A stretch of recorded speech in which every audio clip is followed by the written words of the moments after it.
क्योंकि फ्रांस अब इस लिस्ट में आ रहा है जो कि स्टडी अब्रॉड डेस्टिनेशंस की है। इस वजह से एक मोबिलिटी का ऑप्शन आपके पास बहुत अच्छा आ जाता है। Cost of studying in France is amongst the lowest in the world. Final PDF लेके जाएंगे एईजी के ऑफिस में, ठीक है। एईजी के ऑफिस मल्टीपल लोकेशंस के अंदर मौजूद है पाकिस्तान में। बहुत अच्छी वीज़ा रेशो रही है और आई थिंक अगले 3 से 5 सालों के अंदर भी वीज़ा रेशो अच्छी ही रहेगी अनटिल और अनलेस बहुत ज़्यादा रश नहीं हो जाता। तो ठीक हो। हेलो एंड अस्सलाम वालेकुम एवरीवन, मैं हूं आपका host Mohammad Talha Bhat from universities page visa consultant. Welcome करता हूं आपको आज की न्यू पॉडकास्ट वीडियो के साथ। मेरे साथ मौजूद हैं मोहम्मद अशरफ खान और आई होप आप लोग सब खैर खैरियत से होंगे। आज जो हमारा टॉपिक है वो फ्रांस के ऊपर होगा, जैसे कि आपने हमारे थंबनेल से भी देख लिया है। अपडेट करेंगे, कोशिश करेंगे नेक्स्ट इनटेक के अंदर क्या प्रोसेस होने वाला है उसके बारे में बात करेंगे, ओवरऑल चीज़ों को कवर करेंगे। मोर ओवर तला जो है लेके आए बहुत सारे क्वेश्चंस आज फिर मेरे लिए, जो भी आपने हमारी प्रीवियस वीडियोस के अंदर कमेंट किए थे, क्वेश्चंस किए थे, उन सबको डिस्कस करेंगे आज के वीडियो में। आपसे रिक्वेस्ट है अगर चैनल सब्सक्राइब नहीं किया तो ज़रूर कर लें और वीडियो को कंप्लीट देखें। तो जी व्यूअर स्टार्ट करते हैं हम सबसे पहले क्वेश्चन के साथ, और वो ये क्वेश्चन है कि वाई फ्रांस। तला आप बताना पसंद करेंगे क्यों फ्रांस स्टूडेंट्स को चूज़ करना चाहिए, स्पेशली अगर पाकिस्तानी स्टूडेंट्स की बात करें तो ऐसा क्या आपको बेनिफिट है फ्रांस के अंदर स्पेसिफिकली, उनके एजुकेशन सिस्टम के बारे में आप क्या कहते हैं, ओवरऑल कंट्री किस तरह का है, क्या क्या बेनिफिट्स हैं, इसके ऊपर बताना पसंद करेंगे। जी बिल्कुल, जब इंटरनेशनल स्टूडेंट्स के ज़हन में ये क्वेश्चन आता है कि उन्होंने अगर स्टडी अब्रॉड करनी है तो वो पहले उस कंट्री के बारे में जानना चाहते हैं कि हमें वो कंट्री क्यों चूज करना चाहिए। तो बिल्कुल आपका क्वेश्चन बिल्कुल राइट है, आपने पूछा वाई फ्रांस। तो जी बिल्कुल, फ्रांस जो है वो एक वेस्टर्न यूरोपियन कंट्री है, विजिबल कंट्री है, यूरोपियन यूनियन की शेंजन जोन में आती है। इट्स मीन आपको शेंजन वीजा मिलता है। अपार्ट फ्रॉम दैट आप 26 अदर शेंजन कंट्रीज जो है वो वीजा फ्री ट्रेवल कर सकते हैं विदाउट एनी डॉक्यूमेंटेशन। ये country Belgium, Switzerland, Spain, Italy, Monaco, Germany और एंडोरा जैसी कंट्रीज के साथ बॉर्डर करती है। बिल्कुल, आपने जिस तरह बताया कि ये इस कंट्री के बॉर्डर्स में बहुत ज़्यादा कंट्रीज आपको मिलती हैं, इस वजह से एक मोबिलिटी का ऑप्शन आपके पास बहुत अच्छा आ जाता है। जो भी स्टूडेंट्स मिस्टर तलहा की तरह घूमने फिरने के शौकीन हैं उनके लिए काफ़ी बेनिफिशियल रहता है कि अपनी स्टडीज़ भी कर सकते हैं और भी कंट्रीज़ को ट्रैवल कर सकते हैं। और of course opportunities are always there. आप जर्मनी में भी अपॉर्चुनिटीज़ फाइंड कर सकते हैं, स्विट्जरलैंड ट्राई कर सकते हैं, you have a lot of options. तो ये एक आई थिंक प्लस पॉइंट है कि फ्रांस आपको मोबिलिटी वाइज एक सेंटर में मिल जाता है। आपको बहुत बड़ी स्ट्रॉन्ग कंट्रीज साइड्स में मिलती हैं इसके बॉर्डर्स में, जिससे आप अपॉर्चुनिटीज़ भी फाइंड कर सकते हैं, एक्सपीरियंसेस भी कर सकते हैं, व्हाट्सएवर आप जो एक्सपीरियंस करना चाहते हैं। जी सर बिल्कुल, जैसा कि आपने हमारे स्टूडेंट्स को बताया, आपको मोबिलिटी मिलती है यहाँ की बॉर्डर कंट्रीज एक्सप्लोर करने के बाद। इसी तरह आपको यहाँ पर एजुकेशन से रिलेटेड भी बहुत सारे बेनिफिट्स और अपॉर्चुनिटीज मिलते हैं। बिल्कुल ये ऐसा ही है कि यहाँ का जो एजुकेशन सिस्टम है वो एक्सीलेंस ऑफ हायर एजुकेशन और रिसर्च बेस पर है। बहुत हाई क्वालिटी स्टैंडर्ड की एजुकेशन है इंटरनेशनली लेवल पर। बहुत अच्छी कंट्री है, आपको मल्टीपल 100 टॉप रैंकिंग यूनिवर्सिटीज यहाँ पर मिलती हैं जो कि वर्ल्ड वाइड जो है वो रिकग्नाइज्ड है, और उन यूनिवर्सिटीज की डिग्रीज जो हैं वो भी वर्ल्ड वाइड एक्सेप्टेबल होती हैं। कुछ यूनिवर्सिटीज के भी मैं आपके साथ यहाँ पर नाम शेयर करता हूँ जो कि फ्रांस की जो है वो टॉप रैंकिंग यूनिवर्सिटीज हैं। जरूर कीजिए। तो उन यूनिवर्सिटीज में नंबर 1 पर आती है PSL रिसर्च यूनिवर्सिटी जो कि 24 नंबर पर रैंक करती है। उसके बाद पॉलिटेक्निक इंस्टीट्यूट ऑफ पेरिस जो कि 46 नंबर पर रैंक करती है। इसके अलावा सोबॉर्न यूनिवर्सिटी जो कि 63 नंबर पर रैंक करती है, और इसके अलावा आपको यहाँ पर यूनिवर्सिटी ऑफ पेरिस सैक्ले भी मिल जाती है जो कि 73 नंबर पर रैंक करती है। ये कुछ टॉप यूनिवर्सिटीज हैं, आप QS वर्ल्ड रैंकिंग पे भी जाके सर्च कर सकते हैं। ये वहां की टॉप 100 रैंकिंग यूनिवर्सिटीज हैं। इसके अलावा भी आपको यहाँ पर बहुत सारी पब्लिक और प्राइवेट वेल रिकॉग्नाइज्ड और टॉप रैंक यूनिवर्सिटीज मिल जाती हैं। इसके अलावा आपको यहाँ की टॉप रैंकिंग यूनिवर्सिटीज में 1400 जो है वो ट्रेनिंग कोर्सेज और प्रोग्राम्स ऑफर किए जाते हैं। 70 प्लस यहाँ पर आपको यूनिवर्सिटीज मिल जाती हैं। आपको यहाँ पर 3 साल का बैचलर्स करने को मिलता है और 1 से 2 साल का आपको यहाँ पर मास्टर्स करने को मिलता है। आप यहाँ से अपनी PhD की डिग्रीज भी कर सकते हैं। अच्छा, इसी तरह ये बताएंगे इनके बैचलर्स का और मास्टर्स का नाम थोड़ा डिफरेंट है। जी बिल्कुल, आपने बहुत अच्छा क्वेश्चन किया है। उससे स्टूडेंट्स काफी कंफ्यूज होते हैं, तो इसी तरह आप बताएंगे इनको क्या कहते हैं, बैचलर्स को क्या कहते हैं, मास्टर्स को क्या कहते हैं। जी बिल्कुल, बहुत से स्टूडेंट्स यहाँ पर कंफ्यूज्ड हो जाते हैं कि ये लाइसेंस लिखा आ रहा है तो ये क्या चीज है। तो मैं आपको यहाँ पर बताता चलूं कि फ्रांस में जो है वो बैचलर्स की डिग्री को, बैचलर को जो है वो लाइसेंस से प्रोनाउंस किया जाता है, जबकि मास्टर्स को इस कंट्री में बैकलरेट नाम से प्रोनाउंस किया जाता है। तो ये सर का बहुत अच्छा क्वेश्चन था, क्योंकि हमारे इंटरनेशनल स्टूडेंट्स यहाँ पर बहुत से कंफ्यूज हो जाते हैं, फिर वो कमेंट बॉक्स में हमसे पूछते हैं, लेकिन हमने कहा हम ये पॉइंट जो है अपनी वीडियो में ऐड करें। तो ये चीज थी, आपको क्लैरिटी होगी इस चीज से। अब सर से हम बात करते हैं यहाँ के प्रोसेस के बारे में। तो अब बात करते हैं हम यहाँ के प्रोसेस के हवाले से। तो जी सर, हमारे स्टूडेंट्स को बताइएगा इसके ओवरऑल प्रोसेस के बारे में, क्या इसका ओवरऑल प्रोसेस है। बिल्कुल मिस्टर तलब, प्रोसेस की अगर बात की जाए तो स्टेप्स में इसका प्रोसेस होता है। जो कि मैंने अपनी प्रीवियस वीडियो के अंदर भी डिस्कस किया था। बट अगैन हम इसको कोशिश करते हैं कि दोबारा से आपके लिए ब्रीफली थोड़ा इसको रखेंगे ताकि आपको कम टाइम में जेन्युइन और राइट इन्फॉर्मेशन मिल सके।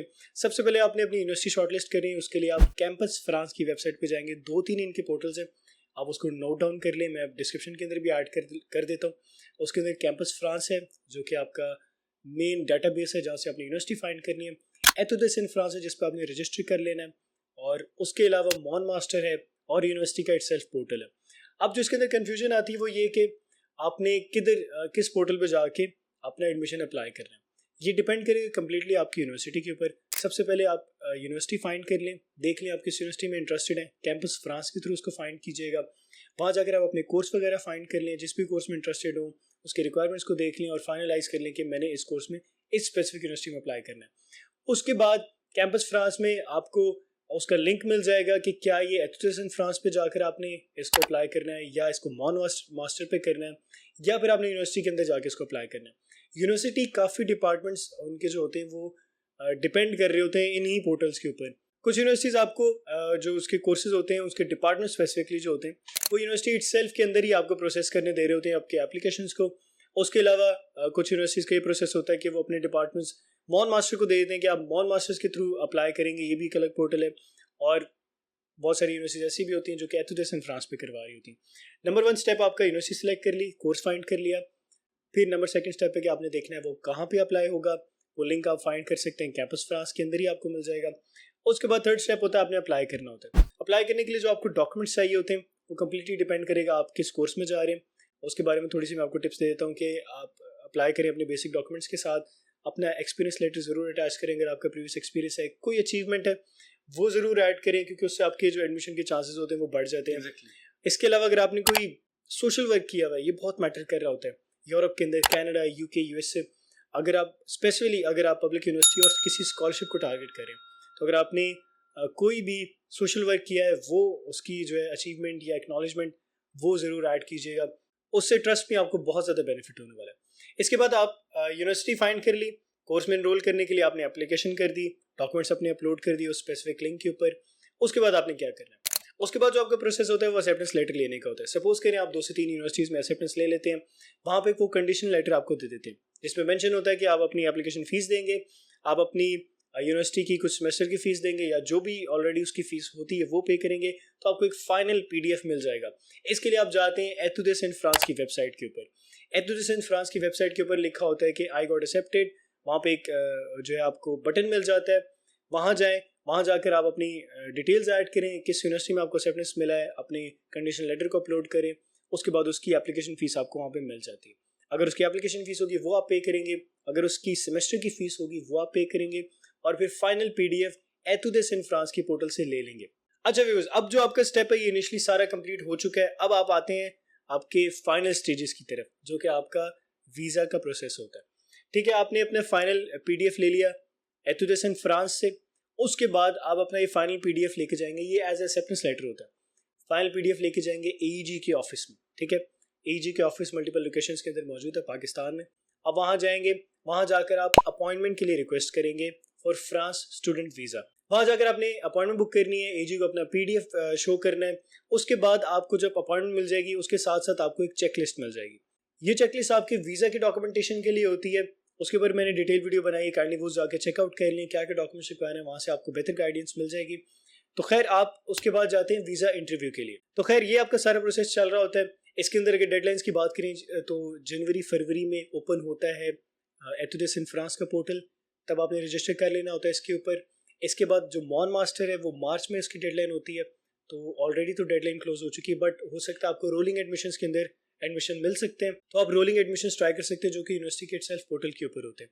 और वो देखा जाए तो 2 इंटेक्स हैं, जैसे कि सर तला ने भी प्रीवियसली बताया, तो उसके अंदर आप दोनों इंटेक्स में ट्राई कर सकते हैं। अक्टूबर के अंदर पब्लिक यूनिवर्सिटीज़ का प्रोसेस स्टार्ट हो जाता है पाकिस्तानी स्टूडेंट्स के लिए स्पेसिफिकली।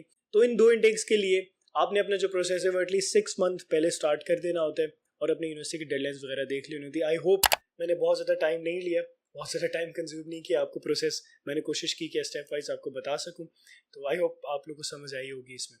बिल्कुल सर, हमारा यहाँ पर जो है वीडियो बनाने का मकसद टाइम कंज्यूमिंग को हमने बिल्कुल भी यहाँ पे कंसीडर नहीं करना होता, क्योंकि हमारा यहाँ पर मेन एम है अपने स्टूडेंट्स को क्लैरिटी देना, हर बिल्कुल। क्वेश्चन के हवाले से उनको क्लियर करना, ताकि स्टूडेंट के लिए कोई कंफ्यूजन ना बने, कोई परेशानी ना बने। यहाँ पर मेरी तरफ से भी आपके लिए 2 क्वेश्चन हैं। फर्स्टली जी। तो आप हमें ये बताएं कि AEG जो ऑफिस है ये यहाँ पर क्या वर्क करता है? जैसे लाइक कि VFS ग्लोबल वर्क करता है, उसी तरह ये AEG जो है ये थर्ड पार्टी है इनकी तरफ से? हाँ जी, बिल्कुल। AG से आपने अपॉइंटमेंट लेनी होती है, और जैसे कि मैंने बताया आपको अपना एक्सेप्टेंस लेटर वहाँ लेके जाते हैं, वो फिर आपको एक चेकलिस्ट दे देते हैं। अपॉइंटमेंट विद इन 2 मंथ्स के अंदर अंदर की अपॉइंटमेंट आपको दे देती है। अगर आपको आपकी क्लासेस होने वाली हैं और आप लेट हो रहे हैं तो फिर आप रिक्वेस्ट कर सकते हैं। ऑन रिक्वेस्ट आपको जल्दी अपॉइंटमेंट मिल जाती है। ठीक हो गया। तो सर इसके अलावा आप हमें यहाँ पर ये भी बताएं कि जो आपने इंटरव्यू की बात की है, जी। इंटरव्यू के बारे में आप क्या कहते हैं? बहुत से स्टूडेंट्स की यहाँ पे हमारे पास क्यूरीज आती हैं, इंटरव्यू कैसा होता है, उसमें क्या क्या क्वेश्चनिंग होती है, किस बारे में क्वेश्चनिंग होती है? तो जरा ये भी जरा थोड़ी सी क्लैरिटी दे दें ताकि हमारे स्टूडेंट्स की ये भी कंफ्यूजन जो है वो दूर हो जाए। अच्छा, इंटरव्यू के अंदर जो है वो देखें, एग्जैक्ट क्वेश्चंस तो किसी को भी पता नहीं होते, क्योंकि इंटरव्यूअर जो भी होते हैं आपके, वो डिफरेंट स्टूडेंट से डिफरेंट क्वेश्चन कर सकते हैं। ठीक है। लेकिन अगर एक जेनेरिक बात की जाए कि जनरल क्या क्वेश्चंस होते हैं, तो वो यही होते हैं कि आपसे आपके जो डॉक्यूमेंट्स है उसके बारे में पूछा जा रहा होता है, आपके फंड्स के बारे में पूछा जा रहा होता है, जिस यूनिवर्सिटी में आपने अप्लाई किया उसके बारे में पूछा जा रहा होता है, मोर आपका एजुकेशनल बैकग्राउंड क्या है, आपके प्लान्स क्या हैं स्पेसिफिकली, बिल्कुल। वो देखा जा रहा होता है। इसके अंदर जो टिप है, बड़ी एक कोर किस्म की टिप है, वो ये है कि जो भी आपने डॉक्यूमेंट्स के अंदर बातें बोली हैं, जो भी आपने यूनिवर्सिटी को बताई हैं, यूनिवर्सिटी के इंटरव्यूज़ भी हो सकते हैं, ठीक है। उसके अंदर आपने जो बातें की हैं, आपने अपने मोटिवेशन लेटर के अंदर जो चीज़ें लिखी हुई हैं, उससे मिलती जुलती ही आपकी इंटरव्यू के अंदर आंसर्स होने चाहिए। अगर बिल्कुल। आपने सपोज करें यूनिवर्सिटी के एडमिशन्स के लिए आपने बताया कि मेरा ये प्लान है और मैं इस कोर्स में इसलिए जाना चाहता हूँ, और फॉर सम रीज़न आप बाद में भूल जाते हैं और आप इंटरव्यू के अंदर जाकर कम्प्लीटली डिफरेंट स्टोरी सुना देते हैं, बिल्कुल। तो फिर आपका वीज़ा इशू बहुत ज़्यादा इफेक्ट होगा। आपको ऑब्वियसली जो इंटरव्यूअर होगा वो परेशान हो जाएगा कि क्यों इतना डिफरेंट इसका आंसर है। तो बिल्कुल ये जो चीज़ें होती हैं, इस पर आपने ख्याल रखना होता है, तभी आपको वीज़ा मिल सकता है। जी बिल्कुल, जैसा कि सर ने बताया है। फर्स्टली मैं आपके लिए यहाँ पर ये चीज ऐड करूंगा कि देखिए, झूठ बोलने के लिए याददाश्त का तेज होना बहुत जरूरी है। वैसे तो बहुत से स्टूडेंट्स यहाँ पर फेक डॉक्यूमेंट्स नहीं लगाते हैं, क्योंकि ये एक स्टडी अब्रॉड का मामला होता है और डॉक्यूमेंट्स जो है वो यहाँ पर टोटली राइट और परफेक्टली चलते हैं। लेकिन अगर आप यहाँ पे कोई फेक डॉक्यूमेंट लगाते हैं, आपको डॉक्यूमेंट्स की याद होनी चाहिए कि आपके डॉक्यूमेंट्स में क्या लिखा है और at the time of interview आपने वहां पर क्या बताना है। ठीक हो गया मिस्टर तलब। अब हमें ये बताएं कि फीस का क्या स्ट्रक्चर है वहाँ पर। पाकिस्तानी स्टूडेंट्स का बड़ा क्वेश्चन होता है कि कितनी फ़ीस है, बजट क्या होगा। इसके अलावा आप हमें ये भी बताएं कि कॉस्ट ऑफ लिविंग कितनी है, ठीक है, और हमें ये बताएं कि स्टूडेंट्स वहाँ पे जॉब कर सकते हैं, कितने उनको जो है अर्निंग हो जाती है, कॉस्ट ऑफ लिविंग मैनेज कर सकते हैं नहीं कर सकते, इन सब चीज़ों के बारे में आप क्या कहें? जी सर, बिल्कुल आपने फीसिस के बारे में पूछा है। The cost of studying in France is amongst the lowest in the world. यहाँ पर अच्छा। फीसिस जो है वो बहुत मिनिमल है, ज्यादा भी हो सकती हैं, लेकिन यहाँ पर कुछ पब्लिक यूनिवर्सिटीज भी आती हैं, कुछ प्राइवेट यूनिवर्सिटीज भी आती हैं। आपको यहाँ पर सजेस्ट किया जाता है कि आप कोशिश करें पब्लिक यूनिवर्सिटीज को टारगेट करें, क्योंकि आपकी फीसिस जो है वहाँ पर वो प्राइवेट यूनिवर्सिटीज की बनिस्बत जो है वो कम होती हैं। और ऑन एवरेज अगर हम आप यहाँ पर फीस की बात करें तो बैचलर्स के यहाँ पर कोर्सेज की फीस जो है वो 380 यूरो से स्टार्ट हो रही है। अच्छा, इतनी मिनिमम यहाँ पर फीस आपको रिक्वायर्ड होती है इन पब्लिक यूनिवर्सिटी, कि आपकी यहाँ से 380 यूरो से स्टार्ट होती है, जो कि 600 यूरो पर ईयर तक रेंज करती हैं आपकी बैचलर्स की इंजीनियरिंग की फील्ड्स में। इसके अलावा पब्लिक यूनिवर्सिटीज में मास्टर की फीसिस भी जो है वो 300 यूरो से लेके 700 यूरो तक रेंज करती हैं। इसके अलावा पीएचडी की भी यहाँ पर फील्ड्स आपको मिलती हैं, जिनकी फीसिस जो है वो 400 यूरो से स्टार्ट होती हैं। तो काफी मिनिमल है जी, बहुत ज्यादा मिनिमल है। बट अगर प्राइवेट यूनिवर्सिटीज की बात की जाए तो वहाँ फीस है और काफी ज्यादा भी होती है। जी बिल्कुल, जैसा कि आप प्राइवेट यूनिवर्सिटीज की बात कर रहे हैं, तो यहाँ पर मैं अपने स्टूडेंट्स के साथ प्राइवेट यूनिवर्सिटीज का भी फीस स्ट्रक्चर शेयर करता हूँ। तो यहाँ पर मैं आपको ये भी बताता चलूं कि प्राइवेट यूनिवर्सिटीज की फीसिस जो है वो यहाँ पर 3000 यूरो से स्टार्ट होकर 30,000 यूरो पर ईयर तक रेंज करती हैं। तो इस वजह से प्राइवेट यूनिवर्सिटीज में जो फीसिस होती हैं वो पब्लिक यूनिवर्सिटीज की बनिस्बत थोड़ी ज्यादा होती हैं। तो यहाँ पर हम आपको यही सजेस्ट करेंगे कि आप कोशिश करें पब्लिक यूनिवर्सिटीज को टारगेट करें बनिस्बत प्राइवेट यूनिवर्सिटीज को। ऐसे ही है, इसके अंदर स्कॉलरशिप भी आपको मिल जाती है। मैंने इसके ऊपर एक वीडियो बनाई थी, यूनिवर्सिटी ऑफ पेरिस एक्ले के ऊपर पब्लिक यूनिवर्सिटीज के अंदर आपको स्कॉलरशिप मिलती है और वो आपको ग्रांट्स भी देते हैं। एग्जैक्टली, तो ये भी बेनिफिट होता है। बट अगेन आपको पता है सब स्टूडेंट्स जो है पब्लिक यूनिवर्सिटी को टारगेट नहीं कर सकते, क्योंकि मेरिट बेस्ड एडमिशन भी मेरिट पे हो रहा होता है और फिर स्कॉलरशिप भी मेरिट पे मिलती है। तो मोस्टली जो पाकिस्तानी स्टूडेंट्स हैं उनमें एक बड़ी तादाद जो है एवरेज स्टूडेंट्स की भी होती है जो कि प्राइवेट यूनिवर्सिटीज़ को टारगेट करते हैं। बिल्कुल ऐसे ही है।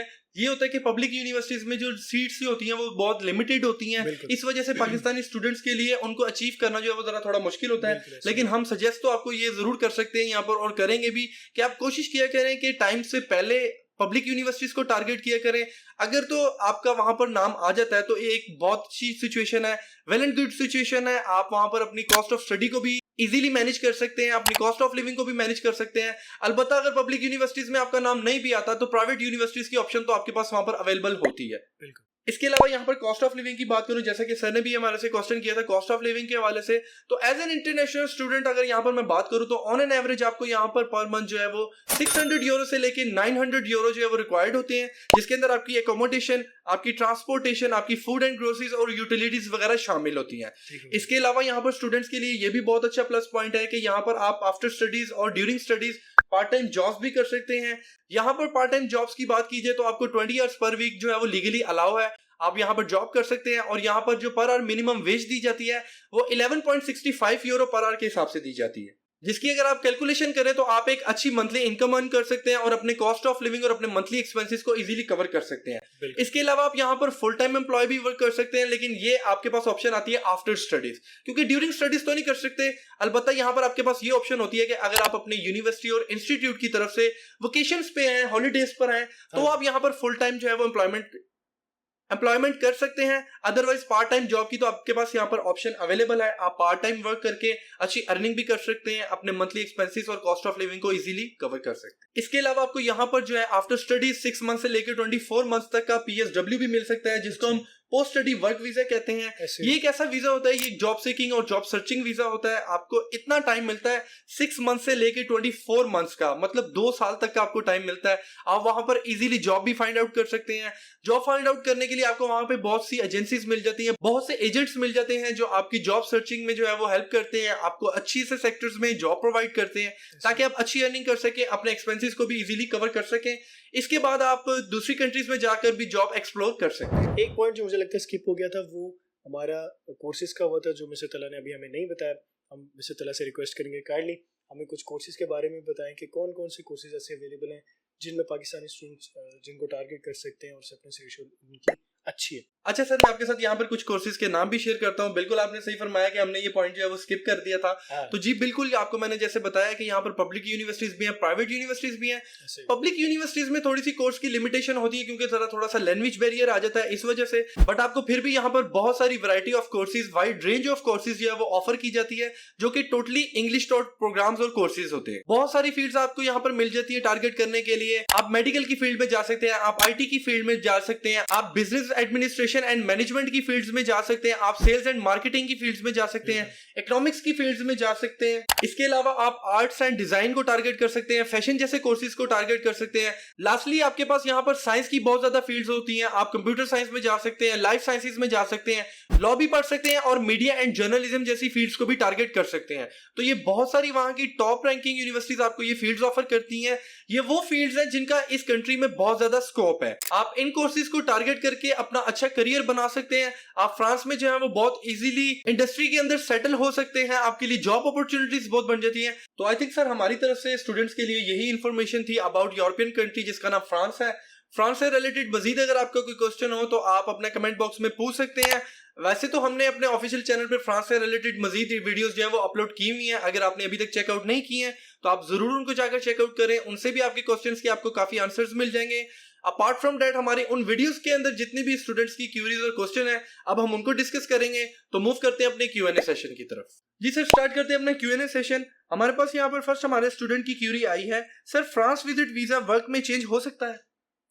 फ्रांस विजिट वीजा वर्क में चेंज बिल्कुल, अगर आपको एक अच्छी जॉब मिलती है वर्क परमिट में कन्वर्ट कर सकते हैं। अगेन उसके लिए जो कंपनी वो आपके भी आप पे वर्क परमिट अप्लाई करेगी और फिर उसके बाद आप इसको स्विच कर सकते हैं। तो पॉसिबिलिटीज हैं। ठीक है सर, मूव करते हैं अपने नेक्स्ट क्वेश्चन की तरफ।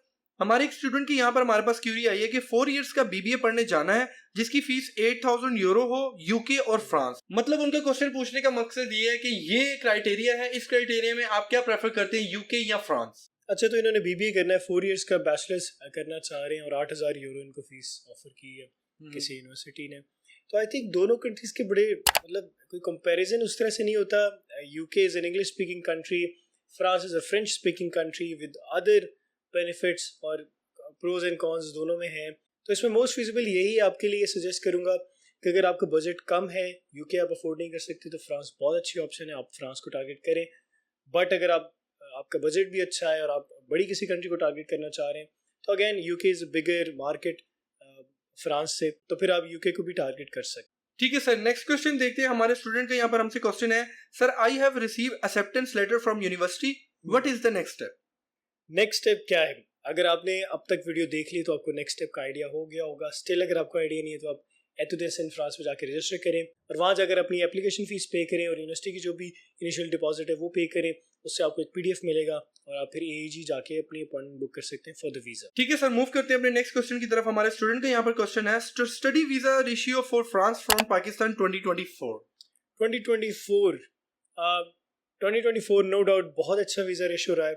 23 में बहुत अच्छा वीज़ा रेशो रहा है क्योंकि फ्रांस अब इस लिस्ट में आ रहा है जो कि स्टडी अब्रॉड डेस्टिनेशंस की है. इससे पहले बहुत ज़्यादा कोर्सेज नहीं थे, but from the past years हमने यही देखा है फ्रांस में मल्टीपल इंग्लिश शॉर्ट प्रोग्राम्स देखने को मिले हैं और फ्रांस ने अब इस तरह का स्टांस उन्होंने शो कराया है कि वो चाहते हैं कि इंटरनेशनल स्टूडेंट्स अट्रैक्ट हों. जिस तरह के बताया तला ने 2 ईयर्स का वर्क परमिट जो है पोस्ट स्टडी वीज़ा भी दे रहे हैं. फीसिस भी काफ़ी हद तक बेटर है जिस तरह की यूनिवर्सिटीज़ हैं उस हिसाब से. तो अगेन बहुत अच्छी वीज़ा रेशो रही है और आई थिंक अगले 3 से 5 सालों के अंदर भी वीज़ा रेशो अच्छी ही रहेगी अनटिल और अनलेस बहुत ज़्यादा रश नहीं हो जाता. तो ठीक हो गया. ठीक है सर, नेक्स्ट क्वेश्चन हमारा यहाँ पर स्टूडेंट का है कि एप्लीकेशन फीस कितनी होती है यहाँ पर? एप्लीकेशन फीस देखिए डिपेंड करता है कि आपकी यूनिवर्सिटी के ऊपर. मोस्टली 50 यूरो से स्टार्ट हो सकती है और ये 200-300 यूरो तक भी जा सकती है. बट अगैन वो एक हायर एंड होता है. मोस्टली ऑन एन एवरेज देखा जाए तो 50 से 150 के दरमियान आपकी तो एप्लीकेशन फीस हो सकती है. ठीक हो गया सर. ठीक है सर, मूव करते हैं अपने नेक्स्ट क्वेश्चन की तरफ. हमारे स्टूडेंट की यहाँ पे क्यूरी है, 91% इन FSc, 96% in matric, 7.5 IELTS band, not less than 6.5 in each. Will I get some scholarship in France or Italy? जी हाँ, आप दोनों में स्कॉलरशिप ट्राई कर सकते हैं. आपको स्कॉलरशिप मिल सकती है फ्रांस के अंदर भी और इटली के अंदर. तो ऑलरेडी रीजन स्कॉलरशिप्स आपको मिल रही हैं, उसका तो कोई ज़्यादा मेरिट वाला रिक्वायरमेंट नहीं होती. बट इटली के अंदर जो मेरिट बेस्ड स्कॉलरशिप्स हैं उनको भी आप टारगेट कर सकते हैं. फ्रांस के लिए मैंने वीडियो बनाई है पब्लिक यूनिवर्सिटी के ऊपर, तो आप उस स्कॉलरशिप की वीडियो जाके ज़रूर देख लें. उस पर आपको आइडिया हो जाएगा कि किस तरह आपने अप्लाई करना है, क्या क्या रिक्वायरमेंट्स हैं. तो आपकी प्रोफाइल काफ़ी बेटर है. तो इंशाल्लाह आपको अगर आप ट्राई करेंगे और सही टाइम पे अप्लाई करेंगे, सही कोर्स में अप्लाई करेंगे with a good motivation letter, with a good interview, and अगर एंट्रेंस एग्जाम वगैरह हैं वो अगर अच्छे आप उसको स्कोर करते हैं तो बिल्कुल आपको स्कॉलरशिप मिल सकती है. ठीक है, हमारे यहाँ पर नेक्स्ट स्टूडेंट की क्यूरी आई है, if the scholarship for PhD is fully funded then still bank statement is required? नहीं, बैंक स्टेटमेंट आपको रिक्वायर होती है जब आप सेल्फ पे जा रहे होते हैं. अगर आपकी स्कॉलरशिप फुली फंडेड है तब आपको रिक्वायर नहीं होती. अगर पार्शियली फंडेड है तब आपको रिक्वायर होगी और वो भी उतनी होगी जो अमाउंट आपकी कॉस्ट ऑफ लिविंग से ठीक है, यानी कम है. अगर आपको स्कॉलरशिप 20% मिली है तो रिमेनिंग फीस आप शो कराएंगे, फिर अपनी कॉस्ट ऑफ लिविंग शो कराएंगे. अगर आपकी फीस भी उसमें वेव ऑफ है, आपको मंथली स्टाइपेंड भी 700 यूरो से ज़्यादा का मिल रहा है, फिर आपको ज़रूरत नहीं होती बैंक स्टेटमेंट शो कराने की. हमारे स्टूडेंट का यहाँ पर क्वेश्चन है, सर बैंक स्टेटमेंट कितनी यहाँ पर रिक्वायर्ड होती है? अच्छा, बैंक स्टेटमेंट के ऊपर मैंने प्रीवियस वीडियो में बात की थी. 615 यूरोस पर मंथ के हिसाब से आपने 12 मंथ शो कराने होते हैं और वो अराउंड 7000 यूरोस बनते हैं. और इसके अलावा जो आपकी फ़ीस होती है, मोस्ट इम्पॉर्टेंटली आपकी जो फीस है उस रिमेनिंग ईयर की वो आपने शो करानी है. ठीक है, तो ऑन एन एवरेज अगर देखा जाए तो आपके ये बनते हैं 10,000 यूरोस. बट हम आपको रिकमेंड करते हैं कि 12 से 14,000 यूरोस के बीच में अगर आप बैंक स्टेटमेंट प्रोवाइड कर सकें तो ज़रूर कीजिए, that would be very fine. और वीज़ा का रेशो काफ़ी अच्छा रहता है. तो ये इनकी बेसिक रिक्वायरमेंट होती है. मूव करते हैं अपने नेक्स्ट क्वेश्चन की तरफ. हमारे स्टूडेंट का यहाँ पर क्वेश्चन है, एजेंट या किसी फ्रेंड से बैंक स्टेटमेंट बनवाएं तो कोई इशू तो नहीं होगा? अच्छा, इसमें इशू आई थिंक जब आप प्रूफ ऑफ फंड्स अगर उसको जस्टिफाई कर सकते हैं तो फिर आप बनवा लें.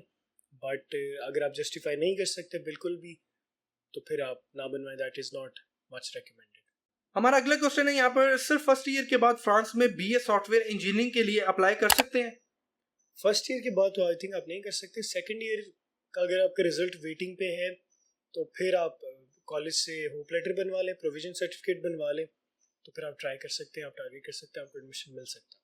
ठीक है, मतलब यानी स्टूडेंट जो है अगर अपने सेकंड ईयर के रिजल्ट के वेटिंग में है तो वो यहाँ पर हॉप सर्टिफिकेट बना के और प्रोविजनल सर्टिफिकेट की बेस पर जो है वो एडमिशन के लिए अप्लाई कर सकते हैं। बिल्कुल, लो एडमिशन मिलता भी है। ठीक हो गया, मूव करते हैं अपने नेक्स्ट क्वेश्चन की तरफ। हमारे स्टूडेंट की यहाँ पर क्यूरी आई है कि बैंक स्टेटमेंट शो करवाने के लिए सेम अमाउंट 3 मंथ के लिए बैंक में रहनी चाहिए या कभी भी अकाउंट में डलवा के शो करवा सकते हैं?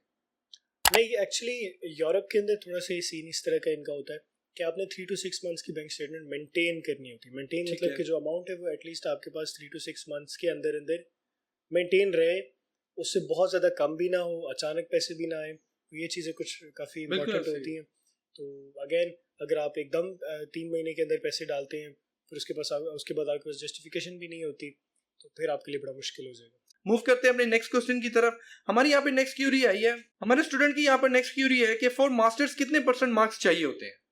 आपको जो है अराउंड 55% से 60 मिनिमम, अगर मैं आपको बताऊं तो मिनिमम 55 से 60% मार्क्स आपको रिक्वायर होते हैं अगर आप अप्लाई करना चाह रहे हैं मास्टर्स के कोर्सेज में।